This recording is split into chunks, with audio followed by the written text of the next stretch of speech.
Hello everyone, welcome back to our channel RPD Lifestyle. இன்னைக்கு நம்ம பார்க்க போறது potato wedges. இது சூப்பரான ஈவினிங் ஸ்நாக்ஸ் டைப்ஸ். கண்டிப்பா வீட்ல ட்ரை பண்ணி பாருங்க.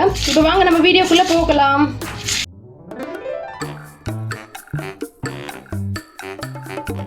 பாத்தீங்கன்னா பொட்டேட்டோஸ் எல்லாமே நான் இப்படி கட் பண்ணி வச்சிருக்கேன். நான் ஒரு 3 மீடியம் சைஸ் பொட்டேட்டோ எடுத்திருக்கேன்.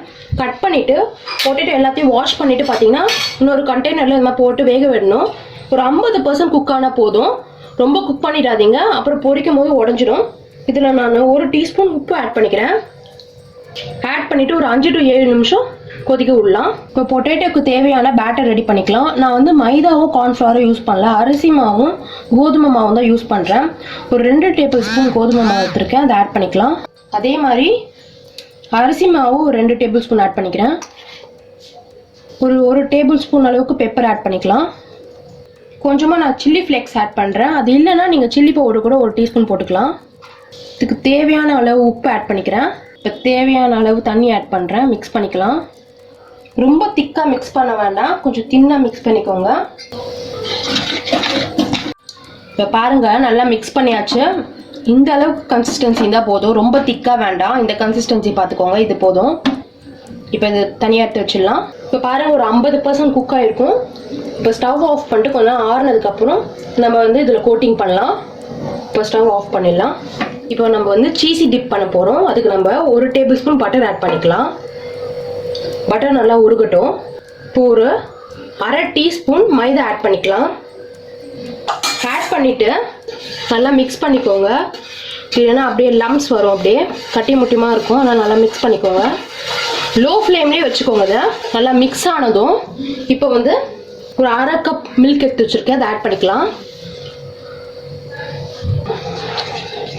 நல்லா திக்காகணும். இப்போ பார்த்தீங்கன்னா நல்லா திக்காயிடுச்சு பாருங்கள்.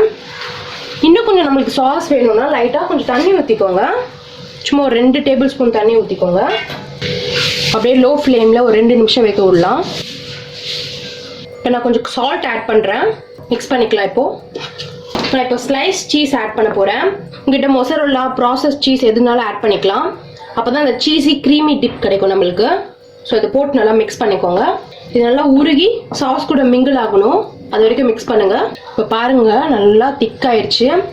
இவ்வளோதான் டிப் ரெடி. இது எல்லாத்துக்கும் யூஸ் பண்ணிக்கலாம். நீங்கள் என்ன ஸ்டார்டர் செஞ்சாலுமே டிப் நீங்கள் வந்து யூஸ் பண்ணிக்கலாம். ரொம்ப சூப்பராக இருக்கும். பாருங்கள், பொட்டேட்டோ எல்லாமே ட்ரை பண்ணிவிட்டு எடுத்து வச்சுருக்கேன். இப்போ இதில் நம்ம ஒரு 2-3 டேபிள் ஸ்பூன் அரிசி மாவு போட்டுக்கலாம், சும்மா ஒரு கோட்டிங்காக. இது போட்டுட்டு நல்லா இதில் மிக்ஸ் பண்ணி விடுங்க. எல்லா சைடும் கோட் ஆகணும். இப்போ பாருங்கள், பொட்டேட்டோவில் எல்லாம் கோட் ஆகிருக்கு. இப்போ நம்ம பேட்டர் பண்ணி வச்சுருக்கோம்ல, அதில் போட்டு டிப் பண்ணி பொரிச்சு எடுக்க வேண்டியதுதான். இப்போ பேன் வச்சாச்சு, ஆயில் ஆட் பண்ணிக்கலாம். இது 2 டைம்ஸ் ஃப்ரை பண்ண போகிறோம், அதுக்கேற்ற ஆயில் ஆட் பண்ணிக்கோங்க. இப்போ பாருங்கள், ரெடி பண்ணி வச்ச பேட்டரில் தான் டிப் பண்ண போகிறோம். ஆயில் நல்லா சூடாக இருக்கணும். ஹை ஃப்ளேமில் தான் நம்ம வந்து ஃப்ரை பண்ணி எடுக்க போகிறோம். 2 வாட்டி ஏன் ஃப்ரை பண்ணுறேன்னா, நல்லா கிறிஸ்பியாக இருக்கும். உங்களோட வெஜ்ஜஸ் பார்த்தீங்கன்னா நல்லா சாப்பிடும்போது முறுமுறுன்னு இருக்கும், நமுத்து போகாது. அதுக்கு தான் 2 வாட்டி ஃப்ரை பண்ண போகிறேன். இப்போ பாருங்கள், நல்லா டிப் பண்ணிக்கோங்க. டிப் பண்ணி எடுத்துகிட்டு இப்போ ஆயிலில் ஃப்ரை பண்ணலாம். இப்போ போட்டுக்கோங்க. ஆயில் நல்லா ஹாட்டாக இருக்கணும், இல்லைன்னா நமுத்துரும்.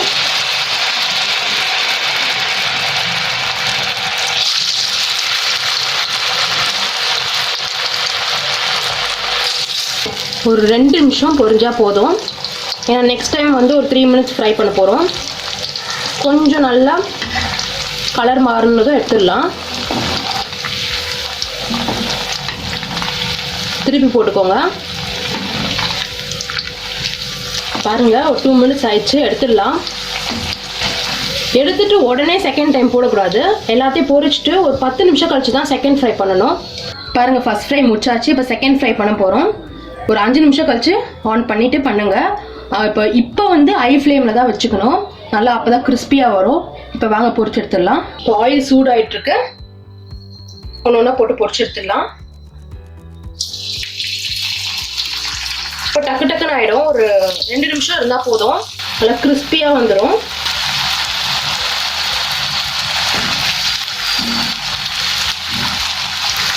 பாருங்கள், நல்லா ப்ரௌன் ஆயிடுச்சு. இப்போ எடுத்துடலாம். இப்போ நல்லா கிறிஸ்பியாக இருக்கும். நான் எல்லாத்தையும் பொரிச்சு காட்டுறேன். அவ்வளோதான் guys, செகண்ட் ஃப்ரையும் ரெடி ஆயிடுச்சு பாருங்க. இப்போ பாருங்க, சூப்பரான ஈவினிங் ஸ்நாக்ஸ் ரெடி ஆயிடுச்சு. பொட்டேட்டோ வெஜ்ஜஸ் செம கிறிஸ்பியாக இருக்கு. கண்டிப்பாக வீட்டில் ட்ரை பண்ணி பாருங்க. பார்த்தீங்களா எப்படி சவுண்டு வருதுன்னு? நல்லா கிறிஸ்பியாக இருந்தால் தான் இந்த மாதிரி தான் சவுண்டு வரும். இப்போ நான் சர்விங் பிளேட்டில் வச்சுட்டு உங்களுக்கு நான் காட்டுறேன். இப்போ நான் டேஸ்ட் பண்ணி பார்க்க போகிறேன். டிப்பில் நல்லா டிப் பண்ணிவிட்டு செம்மையாக இருக்குங்க.